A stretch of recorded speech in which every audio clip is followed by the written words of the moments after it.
Baka kapuso mag-iantim po ng unang hirin na cover sa Palo, Leyte.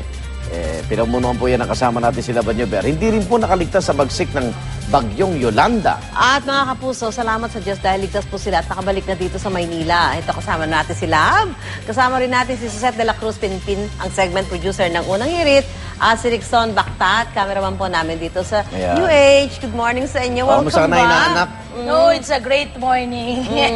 Tinext ko pa to.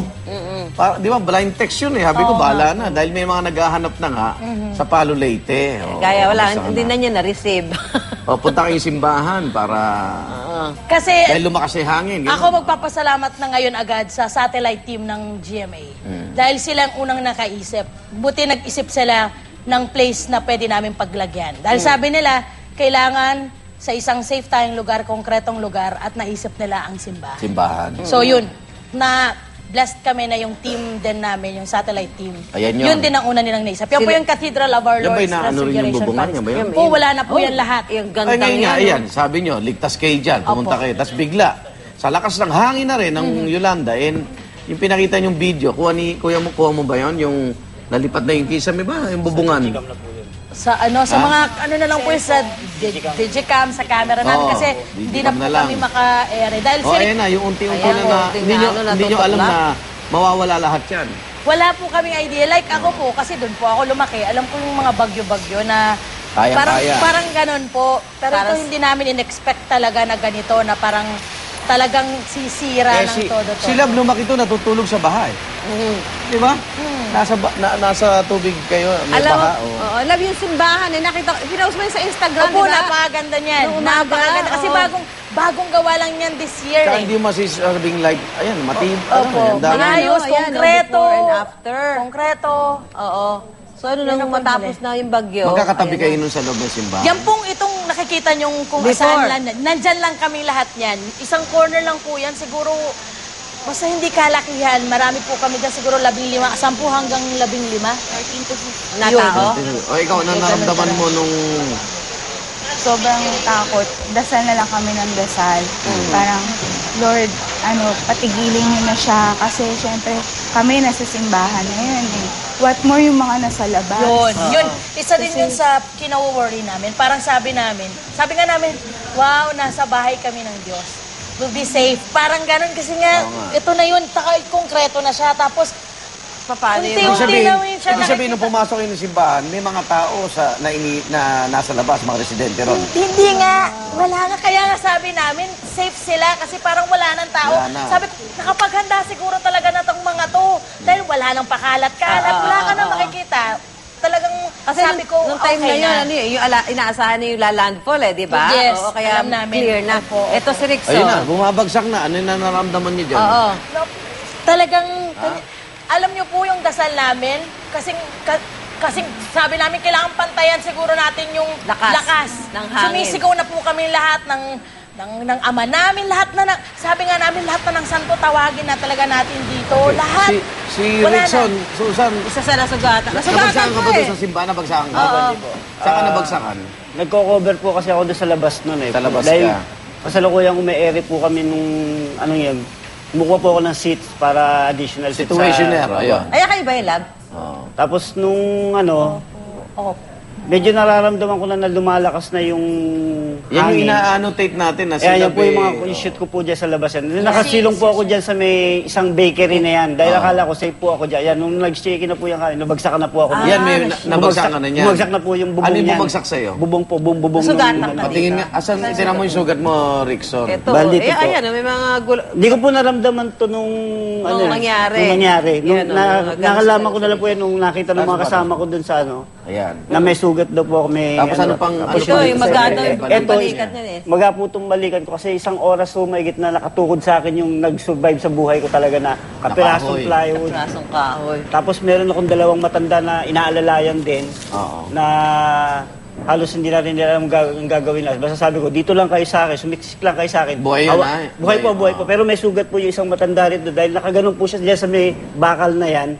Lumilipad po yung mga yero. So ibig sabihin habang nakadapa kayo, liparan yung yero liparan po ng liparan. Kaya kung wala po yung kapirasong plywood na nakatabing sa ulo, maring tanggal po mga ulo namin, yung mga yerong Kaya, pasalamat pa Ganun rin din po actually yung sa loob ng damdamin. ng simbahan. Okay. Kayo bulag sa labas, ha? Kasi nasa loob Bulag. ng simbahan. So nakikita nyo lang yung epekto sa loob. Eto na, nung natapos na yan, lumabas na kayo. Kasi una, trabaho pa rin nasa isip nyo, no? Paglabas nyo, ano na tumambad sa inyo, love? Akala ko mas nakakatakot yung hinaharap namin yung kamatayan. Sa loob, oo. Yung ganon. Oo.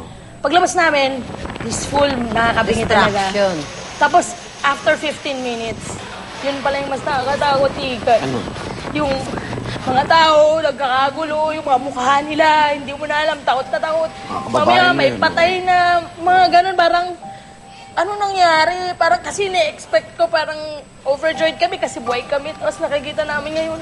Noon nakita niyo na yung mga maraming Oo, patay yun na, no? parang Mga patay ito na pala sa yung mas kalye. nakakatakot.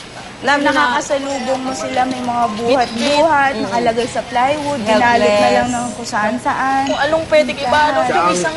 ang nabasa kong kwento nung taga-UN, kasalubong mo pero tulala sila. Opo, Di ba? opo. Yung parang hindi nila alam. Hindi nila alam. Tapos lakad sila ng lakad, di nila alam Hindi kung ako saan sila pupunta. pupunta. Meron ka makikita sa taas sa bangketa lang, sa tabi lang na nakaganon lang siya. Isip ko, Tsaka- ano nang gagawin niya, sira yung bahay niya, sira yung... Tsaka sira hindi yung mo mga nga alam, pamilya. Igan, kung saan ka talaga lulugar eh. Dahil meron, like yung sinakyan ko papunta sa bahay namin sa lugar ko. Sa labas sila nagstay sa waiting shed.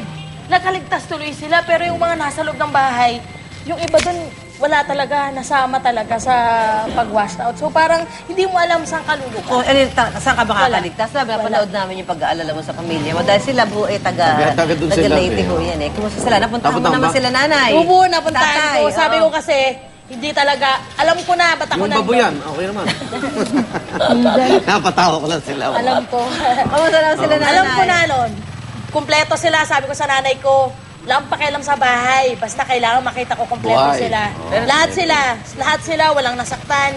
May galos, pero okay na yun. Sabi ko, okay na yan. Ito talaga yung dahilan siguro ba't ako napunta dito sa coverage na to. Yun ang pinaka... Ako pinagpapasalamat pa ako na napunta ako sa coverage na yun. Kasi Matagal hindi ka ako na rin mag-aalala. nakapasyal ba doon? Matagal na rin. After Matagal nung na rin. ano mo, no? Ngayon mo Matagal lang sila na rin. nakamusta. Opo, opo. Okay, bago kayo umalis doon, ano yung iniwan yung sitwasyon na... Kababayan natin. Oo. Sabi kasi ni Lab, no? Napanood kita sa yung pangailangan sa pagkain, no? Tubig, gamot. So, nung umalis ba kayo, may tulong na ba na dumating o wala pa rin? Igan, eto. So, kailan ba kayo nakabalik? Kahapon. Hapon. Kahapon lunchtime. Baka pati kayo kailangan ng counseling. Dahil trauma yung inabot nyo. So, ano yung iniwan nyo rin? Wala pa rin tulong? Wala kaming nakita sa area ng Palo.